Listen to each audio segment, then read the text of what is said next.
मिहिर, लेकिन अब discussion point ये होगा ना, देखिए 250 आपके स्क्रीन पे नीचे निफ्टी है, ये अब हो गया, जो डर था वो तो हो गया, लेकिन अब इसके बाद जो फंड्स होते हैं, लॉन्ग ओनली फंड्स जो होते हैं या फिर हेज फंड्स जो होते हैं, एग्रेसिव फंड्स जो होते हैं, वो इंडियन मार्केट्स को लेकर क्या अपॉर्चुनिटी देखते हैं या रिस्क ज़्यादा देखते हैं? आप देखिए एक वीरेंद्र, ये सारी मैं वही कह रहा था कि ये जो चीज़ है वो डेफिनेटली प्ले करेगी मार्केट में, लेकिन ये आज की आज नहीं होगी। देखिए, मैं अगर वैल्यू बायर होता या मैं फंड मैनेजर होता तो पहले मैं वेट करता, क्योंकि यहाँ से ऐसा तो है नहीं कि मार्केट सीधा भाग जाएगा, लेकिन नीचे जाने की संभावना ज़्यादा है। तो मैं पहले एक बार रुक के देखना चाहूँगा कि और कितना नीचे फिसलता है, मुझे माल और कितना सस्ता मिल सकता है।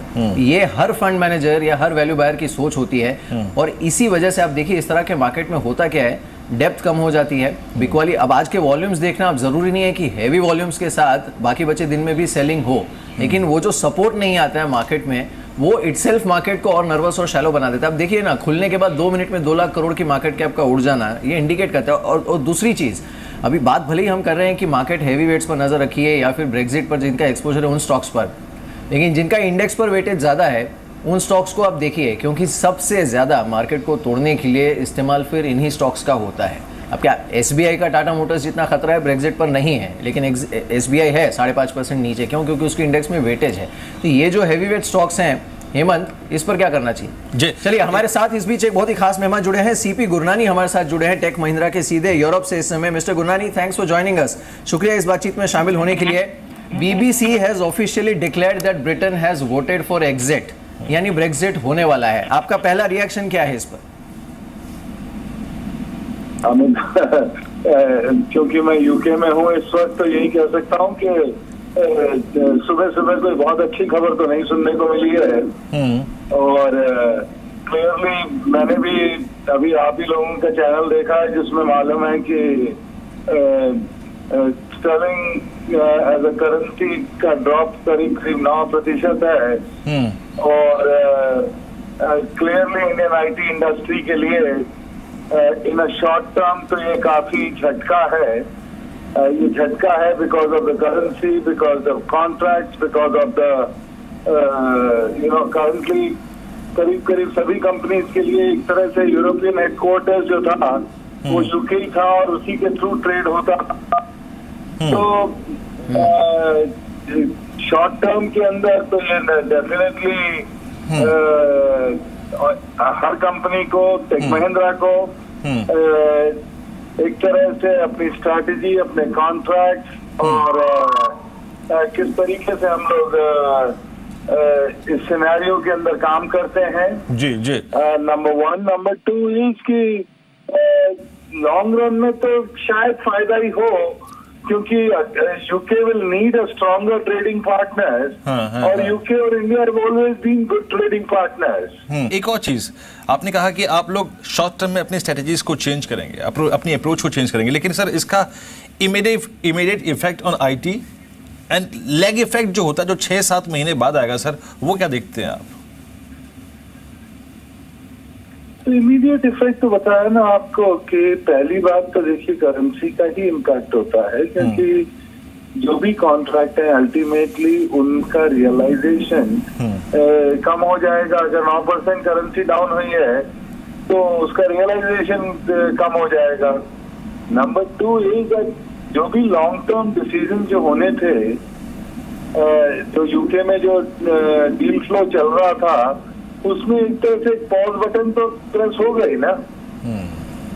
तो दोनों तरफ से मेरे ख्याल से एक तरह से रुकावट आएगी, और एग्जैक्ट इम्पैक्ट तो अभी जैसा कि आपने खुद ही कहा कि अभी ये डिसीजन आया है और अभी सुबह यहाँ पे 5 बजे ही हैं। तो मैं ये कहूँगा कि one is just about getting ready to start facing the real world. The real world is UK will exit the Eurozone. बिल्कुल मिस्टर गुरनानी, लेकिन it's very nice of you कि आप सुबह सुबह वहाँ यूके में होने के बावजूद सुबह 5 बजे हमारे साथ बात कर रहे हैं। What I want to know is, अब कंपनीज को भी अपनी स्ट्रैटेजीज पूरी रिकैलिब्रेट करनी पड़ेगी, बिकॉज आप देखिए पाउंड ने जिस तरह से बिहेव किया है, it is at the lowest level since 1985 people don't know where is it headed. हमने ऑलरेडी कई इकोनॉमिस्ट की वार्निंग सुनी है कि UK will slip into recession अगर ब्रेग्जिट होता है तो। एंड अब नाउ दिस इज इनएविटेबल कि ब्रेग्जिट होगा। अब पार्लियामेंट इसे इम्प्लीमेंट कब करेगी वो देखना पड़ेगा। बट सबसे बड़ी चैलेंज जो यूके रूट का इस्तेमाल करती थी यूरोपियन यूनियन में अपने ट्रेड के लिए या फिर बिजनेस के लिए, उन कंपनीज के लिए अपनी स्ट्रैटेजी रिकैलिब्रेट करनी होगी। सो एक शॉर्ट टर्म इम्पैक्ट, अगर मैं आईटी इंडस्ट्री की बात करूं, उन्हें कितना लेना पड़ सकता है in terms of the revenue and earnings from Europe? I mean exact calculation तो नहीं है, बट जैसा कि आपने देखा कि रफली करीब करीब आईटी इंडस्ट्री का 20 से 22% रेवेन्यू, मेरे ख्याल से 17 से 18% रेवेन्यू यूके से आता है। तो 17 से 18% जब रेवेन्यू आता है और उसके ऊपर ये जो करेंसी इम्पैक्ट आप देख रहे हैं, आई मीन डेफिनेटली फर्क पड़ेगा। जैसा कि आपने कहा टाइमिंग क्या होगा, कब होगा, immediate impact is currency, tomorrow's impact could be contracts, long term impact अभी कैलकुलेट किसी ने किया नहीं है, स्ट्रैटेजी उस हिसाब से देखी नहीं है। लॉन्ग टर्म मेरे हिसाब से UK will need a stronger partner, stronger corridor, और India will be a good candidate. Short term में आप ये मान के चलिए ये यूके का रिफ्लेक्शन नहीं है, सिर्फ ये करेंसी इम्पैक्ट सिर्फ पाउंड के ऊपर नहीं आ रहा है। I mean, there will be global impacts, and we don't know exactly what that global impacts would be, because UK का ट्रेडिंग पार्टनर सिर्फ इंडियन आईटी इंडस्ट्री तो नहीं है ना। ओके, बिल्कुल बिल्कुल। ओके मिस्टर गुरानी, बहुत बहुत शुक्रिया आप इस चर्चा में शामिल हुए सर, सुबह से वक्त निकाला आपने। It's a connected world, it is a major impact, and all I can say is that all of us will have to go back to our drawing boards, and all of us will have to calculate, all of us will have to decide, look at alternate strategies. Okay, Mr. Gurani, बहुत बहुत शुक्रिया। From a Tech Mahindra point of view, I can only say is that yes, it is a major business, but at the same time we are a very diversified company. We are into 90 countries. अगर कोई temporary setback है तो हम उससे bounce back जरूर करेंगे। Okay mister Gurani, बहुत बहुत शुक्रिया आप इस कार्यक्रम में शामिल हुए और सर आपने अपनी राय रखी इस इवेंट पे, पूरे आईटी सेक्टर पे, टेक महिंद्रा पे क्या इम्पैक्ट होगा उससे बात करने के लिए। इस बीच अगर आप देखिए मार्केट्स क्या कर रहे हैं, निफ्टी 8053 सिक्योर कर रहा है, 200 अंक नीचे अब है। और एक बार जरा रिकवरी दिखाइए, रिकवरी फ्रॉम डे लो, याद रखिए 8000 हमने वॉलेट किया था, हम 7977 का लो लगा के आए। अगर आप रिकवरी में देखें वो जो स्टॉक्स जो कि सबसे ज़्यादा जल्दी और सबसे ज़्यादा रिकवर हुए हैं, इसमें सबसे पहले एक स्टॉक जो कि मेल बड़ा खुशनसीब है, आज अमूमन बड़ा वीक स्ट्रक्चर है बीते 6 महीने का, लेकिन 763 पे देखिए आप सन फार्मा, तो आज सबसे खुशनसीब और खुशकिस्मत जो है ना वो सन फार्मा ही नज़र आ रहा है आपको स्क्रीन पे। 762, 10 रुपये ऊपर।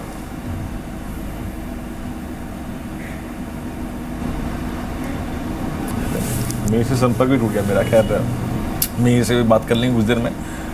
नहीं वीरेंद्र, मैं सुन पा रहा हूँ, मुझे लगा आपने गेस्ट को पूछा था, लेकिन हाँ ये 10 रुपए ऊपर सन फार्मा 761 पर। एग्जैक्टली कहना क्या चाह रहा था कि कुछ जेन्युइन बार आ रहे हैं, अपॉर्चुनिटी तलाश रहे हैं बाजार में। आप ये देखिए, अभी कुछ देर पहले भसीन साहब कह रहे थे जो माल आपको 83 रुपये महंगा मिल रहा था, सडनली आपको वो 8000 रुपये मिल रहा है। दैट मीन्स एंट्री पॉइंट आपको तलाशना होगा, कहीं पर आपको मिल जाएगा।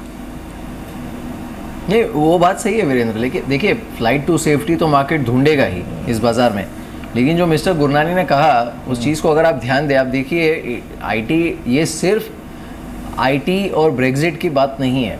एक इंडस्ट्री को बाजार जो पीई असाइन करता है, जो मल्टीपल असाइन करता है, जो वैल्यूएशन असाइन करता है, उसे मार्केट को एडजस्ट करनी पड़ेगी। आपने पीएसयू बैंक्स में क्या देखा, आज सारे पीएसयू बैंक्स को मिलाकर उनकी मार्केट कैप प्राइवेट बैंक्स की, 2 बैंक्स की मार्केट कैप जितनी नहीं है।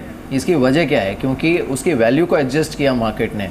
ये अगर आईटी में प्ले होना शुरू हुआ एडजस्टमेंट, फिर ऑटो एंसिलरी में होना शुरू हुआ, या फिर फार्मा में, तो फिर ये डेफिनेटली एक कंसर्न बनेगा मार्केट के लिए। हेमंत, अब आप क्या कर रहे हैं? I mean, आपने देखा आपकी स्क्रीन पर ऑलमोस्ट 15 मिनट का समय पूरा होने के बाद, 20 मिनट का समय पूरा होने के बाद मार्केट्स थोड़ा स्टेबल होने की कोशिश कर रहा है। आई मीन अनफॉर्चुनेटली मैं इस स्टेबल शब्द का इस्तेमाल इसलिए कर रहा हूँ क्योंकि मेरे को स्क्रीन पे एटलीस्ट 8000 दिखाई दे रहा है। आपको कोई अपॉर्चुनिटी नज़र आ रही है? आई मीन लेट्स पे थ्रू ऑप्शंस, कुछ करना चाहेंगे आप? देखिए वीरेंद्र, मेरे हिसाब से जो भी स्टॉक्स स्ट्रॉन्ग रहे हैं ऑफ लेट उन पे एक बार नज़र डालिए, बिकॉज वो आपको मौका ही नहीं दे रहे थे नीचे आने का। मैंने कुछ स्टॉक्स निकाले थे आज जो हमने टीम को रिकमेंड किए हैं, so I will just share with you. उसमें से एक है येस बैंक। अगर आप येस बैंक में देखिए, बहुत टाइम से लगातार तेज़ी चल रही है, स्टॉक करेक्ट ही नहीं हो रहा है किसी भी गिरावट में। आज स्टॉक 3.5% नीचे खुला। मेरे हिसाब से आपको 1050 से 1060 के बीच में ये स्टॉक मिलता है तो ज़रूर लीजिए, यानी यहाँ से अगर 1-1.5% और गिरता है तो ज़रूर लीजिए with a stop loss of 1030। बहुत टाइट स्टॉप लॉस के साथ मुझे इसमें बहुत उम्मीद है कि ये एक बार रिबाउंड आएगा। उसी प्रकार से जो दूसरा मैंने एक स्टॉक सिलेक्ट किया है वो है M&M। देखिए M&M का डायरेक्ट यूरोप से क्या कनेक्शन है मुझे आइडिया नहीं है, बट स्टॉक के अंदर ओपन इंटरेस्ट ऐड हुआ है, मॉनसून्स ठीक आ रहे हैं। मेरे हिसाब से 1325 के आसपास इस स्टॉक को लेना चाहिए 1295 के स्टॉप लॉस के साथ विद अ टारगेट ऑफ 1385। तो M&M और येस बैंक ये दो स्टॉक्स हैं जो हम लोगों को रिकमेंड कर रहे हैं निचले स्तरों पे लेने के लिए। जी चलिए, इस बीच अब नीलेश शेट्टी भी हमारे साथ जुड़े हैं, उनसे बात करते हैं। नीलेश, शुक्रिया हमारे साथ इस बातचीत में शामिल होने के लिए। Thanks for joining us. जिस तरह का सेलिंग प्रेशर हमने मार्केट्स में देखा है, थोड़ी बहुत बाइंग हमने देखी है, फ्लाइट टू सेफ्टी बिहेवियर कुछ स्टॉक्स में, सन फार्मा जैसे, लेकिन एक इनिशियल इम्पैक्ट जो है वो मार्केट ने ऑलरेडी झेला है, क्योंकि बाजार खुलते खुलते ही BBC ने यह ऑफिशियली घोषणा कर दी that Britain has voted for Brexit.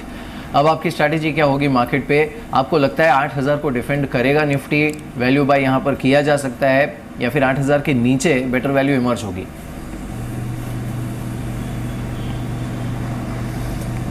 Near term तो मुझे पता नहीं वॉलेटिलिटी कहाँ लेके जाता है मार्केट को, बट मुझे इतना पता है मॉनसून इस साल काफ़ी अच्छे होने वाले हैं इंडिया में। लास्ट क्वार्टर रिजल्ट्स में आपने थोड़ा ट्रैक्शन देखा है अर्निंग्स में, और ऐसा लग रहा है इंडिया धीरे धीरे रिकवरी के पाथ पे है। तो ब्रेक्सिट का इम्पैक्ट क्या होगा मुझे पता नहीं फ्लोज पे, बट स्ट्रक्चरली मुझे पता है इंडियन अर्निंग साइकिल इंप्रूव हो रहे हैं एंड इंडियन कंपनीज के अर्निंग्स इंप्रूव हो रहे हैं। तो अगर मार्केट करेक्ट होता है और ज़रूरत से ज़्यादा करेक्ट होता है तो it's a great buying opportunity for a long term investor, आप बाई कीजिए। चलिए, मिस्टर पी के बासु भी हमारे साथ जुड़े हैं बात करने के लिए इस वक्त। बासु साहब नमस्कार। बासु साहब, ऑलमोस्ट अब देखिए ब्रेक्जिट की पॉसिबिलिटी लग तो नहीं रही थी सर, अब तक के जो आंकड़े थे कल तक के शाम तक के, कल सभी मार्केट्स में स्ट्रॉन्ग पुल बैक था, wall street, Europe, Indian markets, rest of Asia, but suddenly अब सर्कमस्टेंसेस बिल्कुल बदल गए हैं सर। इन बदलते सर्कमस्टेंसेस में अब ये सर मार्केट यहाँ स्टेबल होगा इतनी गैप डाउन ओपनिंग के बाद, या फिर लगता है कि अभी नहीं, अब तो पेन है यहाँ पर? नहीं, आज तो बर्बादी के दिन है मार्केट में, क्योंकि इंग्लैंड एंड वेल्स ये दोनों देशों ने अपने विनाश के ओर एक बड़ा कदम लिया है आज, और इससे कोई तुक नहीं है कि ये this is definitely bad for market. इसके आज बर्बादी के दिन होगा मार्केट में, और pound of course will take a beating and so will a lot of, I mean, broader market as well, क्योंकि ये जो है ये जो सरप्राइज रिजल्ट निकली है, इससे मार्केट की आशंका और होगी कि अगले जो ये तो this is a black swan event, अगला ब्लैक स्वान जो है वो नवंबर में हो सकता है। वो ट्रंप इलेक्शन, अगर ट्रंप की इलेक्शन जीत गए तब तो बिल्कुल सर्वनाश हो जाएगी मार्केट के लिए। चलिए मिस्टर बासु, हाँ, आप जो सिनारियो, इनफैक्ट आप जो सिनारियो बात कर रहे हैं ना, ये कुछ समय पहले मैं और विक्टर बात कर भी रहे थे इस पर कि मार्केट अभी तो ये मान के चल रहा है कि ट्रंप नहीं आएंगे, अगर वो आ गए तो पता नहीं क्या होगा ग्लोबल मार्केट्स के लिए। लेकिन जो इनिशियल ब्रंट है वो तो आज मार्केट में देखने को मिल रहा है। What is your assessment if I refer to Indian markets, और कितनी डाउन साइड आप ओपन होती देख रहे हैं इंडियन मार्केट में? Because it tested 8000 in the beginning, उसके नीचे भी गया था, but then it recovered, but ये डेफिनेटली कोई एक दिन की गिरावट तो है नहीं। So are we looking at a prolonged selling even in markets like India? And second, if yes, तो और कितने % का ड्रॉप आप यहाँ से देख रहे हैं? देखिए, मेरे ख्याल में भारतीय मार्केट दूसरों मार्केट से ज़्यादा मजबूत रहेगी, क्योंकि भारतीय जो अर्थनैतिक स्थिति है वो अभी भी बहुत ही अच्छा है दूसरे देशों की तुलना में।